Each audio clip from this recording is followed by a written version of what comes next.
explication des Écritures dans Matthieu 24h36, le vrai sens du verset, pour ce qui est du jour et de l'heure, personne ne le sait, les 4 lunes de sang sont apparues, et des catastrophes comme les tremblements de terre, la famine et les épidémies sont de plus en plus fréquentes.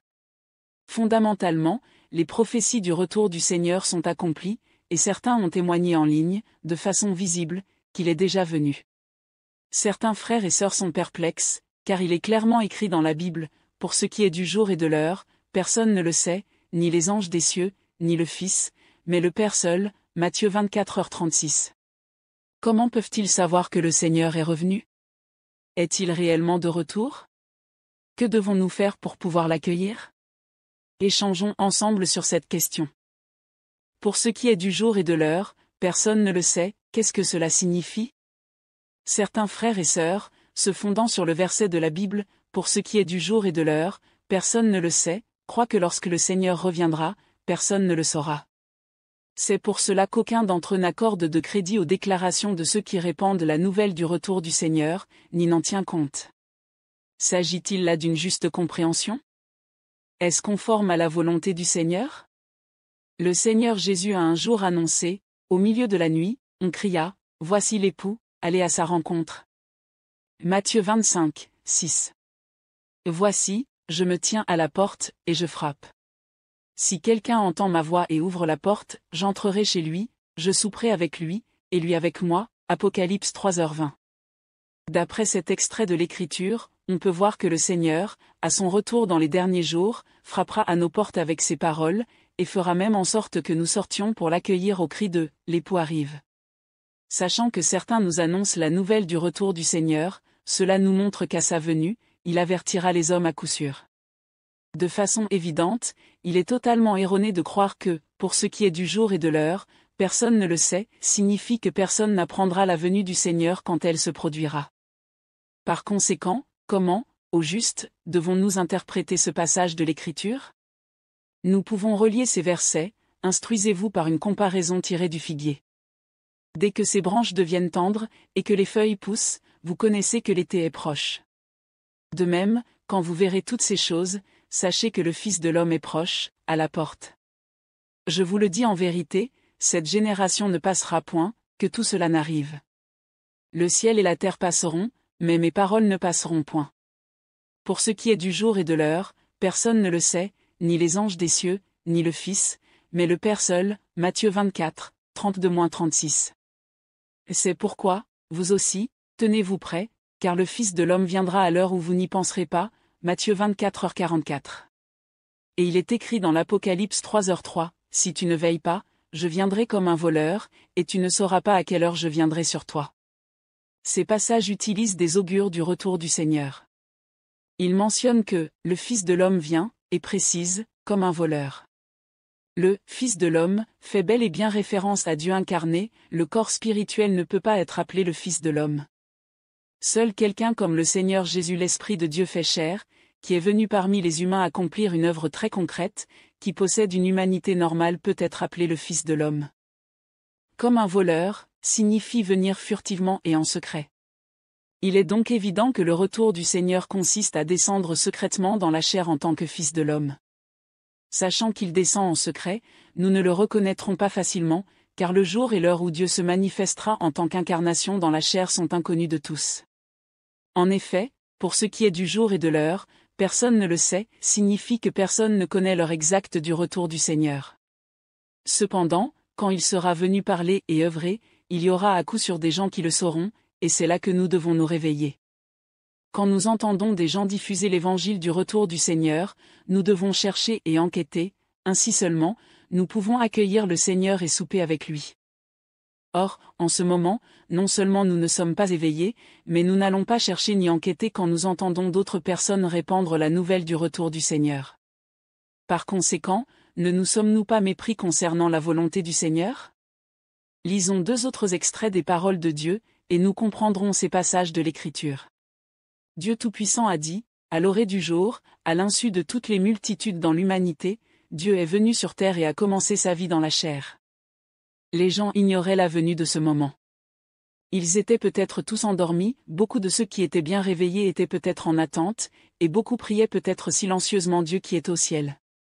Pourtant, parmi tous ces gens nombreux, pas un seul ne savait que Dieu était déjà arrivé sur la terre, l'œuvre et l'entrée. 4. Dans la parole apparaît dans la chair. Au début, avant de commencer officiellement son ministère, comme les disciples qui le suivaient, Jésus aussi assistait parfois à des réunions, chantait des hymnes, rendait louange et lisait l'Ancien Testament dans le temple. Lorsque Jésus est sorti de l'eau après son baptême, l'Esprit est descendu officiellement sur lui et Jésus a commencé à œuvrer, révélant son identité et le ministère qu'il devait entreprendre. Avant cela, personne ne connaissait son identité, même pas Jean. Marie la connaissait. Jésus avait 29 ans quand il a été baptisé. Après son baptême, les cieux se sont ouverts et une voix a dit, « Celui-ci est mon Fils bien-aimé, en qui j'ai mis toute mon affection. » C'est ainsi que le Saint-Esprit a commencé à rendre témoignage à Jésus après que ce dernier a été baptisé. Avant d'être baptisé à l'âge de 29 ans, il avait vécu la vie d'une personne normale, mangeant quand il devait manger, dormant et s'habillant normalement. Il n'avait rien de différent des autres. Bien sûr, c'était ainsi seulement pour les yeux charnels des hommes. La Bible ne rapporte pas ce qu'il a fait avant son baptême parce qu'il n'a pas fait cette œuvre avant d'être baptisé. Il était simplement un homme ordinaire et représentait un homme ordinaire. Avant que Jésus commence à exercer son ministère, il n'était pas différent des gens normaux et les autres ne voyaient pas de différence en lui. Ce n'est qu'à 29 que Jésus sut qu'il était venu pour terminer une étape de l'œuvre de Dieu. Avant, lui-même ne le savait pas, car l'œuvre accomplie par Dieu n'était pas surnaturelle. Concernant les appellations et l'identité, dans la parole apparaît dans la chair. Ces paroles de Dieu Tout-Puissant nous indiquent que personne ne sait quand Dieu descendra sur terre en tant que chair incarnée, pas même le Fils de l'homme. Seul l'Esprit dans les cieux le sait. Cependant, quand Dieu commence à accomplir son œuvre, le Saint-Esprit témoigne de l'œuvre de Dieu incarné, puis utilise les fidèles de Dieu pour diffuser l'Évangile. Les gens en entendent alors parler peu à peu. Tout se passe comme au début, lorsque l'Éternel Dieu utilisait un prophète pour prédire la venue du Messie, mais pour ce qui était de savoir quand et où il arriverait, seul l'Éternel Dieu le savait. Quand le Seigneur Jésus est revenu dans la chair pour œuvrer, lui-même ne savait pas, au départ, qu'il était le Messie, qu'il était venu pour accomplir l'œuvre de rédemption. Il vivait une vie normale, comme un humain ordinaire. Les autres ne savaient pas non plus que le Seigneur Jésus était Christ, Dieu lui-même incarné. Quand le Seigneur Jésus a été baptisé, le Saint-Esprit a commencé à témoigner pour lui et le Seigneur Jésus a exprimé le chemin de la repentance des humains, montrant des signes et des miracles de Dieu, guérissant les malades et chassant les démons. Peu à peu, certains se sont rendus compte que le Seigneur Jésus était le Messie. Ceux qui ont accepté les premiers l'œuvre de rédemption du Seigneur Jésus, comme Pierre et Jean, se sont mis à voyager un peu partout pour diffuser l'évangile du Seigneur. Ainsi, de plus en plus de gens ont eu connaissance du salut du Seigneur, et cela s'est transmis à travers les âges jusqu'aujourd'hui. Il existe maintenant des croyants partout dans le monde. Le Seigneur Jésus a aussi révélé ses prédictions pour les derniers jours. J'ai encore beaucoup de choses à vous dire, mais vous ne pouvez pas les porter maintenant. Quand le Consolateur sera venu, l'Esprit de vérité, il vous conduira dans toute la vérité, car il ne parlera pas de lui-même, mais il dira tout ce qu'il aura entendu, et il vous annoncera les choses à venir. Jean 16, 12-13. Celui qui me rejette et qui ne reçoit pas mes paroles à son juge, la parole que j'ai annoncée, c'est elle qui le jugera au dernier jour. Jean 12h48. Et il est écrit dans la Bible, sanctifie-les par ta vérité, ta parole est la vérité. Jean 17h17. Car c'est le moment où le jugement va commencer par la maison de Dieu. 1 Pierre 4h17. Quand le Seigneur revient, il exprime des vérités plus nombreuses et plus élevées que celles de l'ère de la grâce, en fonction de notre stature. Il nous juge et nous purifie avec ses paroles afin que nous puissions nous libérer de la servitude du péché et que nous soyons ainsi purifiés et transformés. Donc, quand le Seigneur reviendra dans les derniers jours pour se manifester et œuvrer, il est certain qu'il y aura des gens pour entendre la voix de Dieu et accepter son œuvre, puis voyager aux quatre coins du monde pour répandre la bonne nouvelle du retour du Seigneur. Il en est de même que lorsque nous avons trouvé la foi dans le Seigneur, nous ne l'avons accepté qu'après avoir entendu d'autres personnes diffuser l'évangile du Seigneur Jésus. Comme il est écrit dans la Bible, ainsi la foi vient de ce qu'on entend, et ce qu'on entend vient de la parole de Christ. Romains 10h17.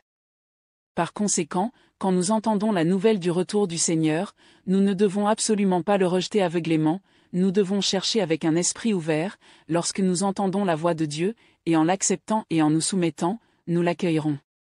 Dieu Tout-Puissant dit, parce que nous cherchons à suivre les pas de Dieu, il nous appartient de chercher la volonté de Dieu, ses paroles et ses déclarations, car partout où des paroles nouvelles sont prononcées par Dieu, sa voix se fait entendre, et là où se trouvent les pas de Dieu, il y a ses actes.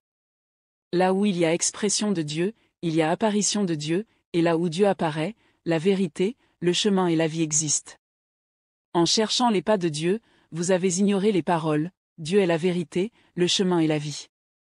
C'est ainsi que nombreux sont ceux qui, même quand ils reçoivent la vérité, ne croient pas qu'ils ont trouvé les pas de Dieu et reconnaissent encore moins son apparition. Quelle grave erreur!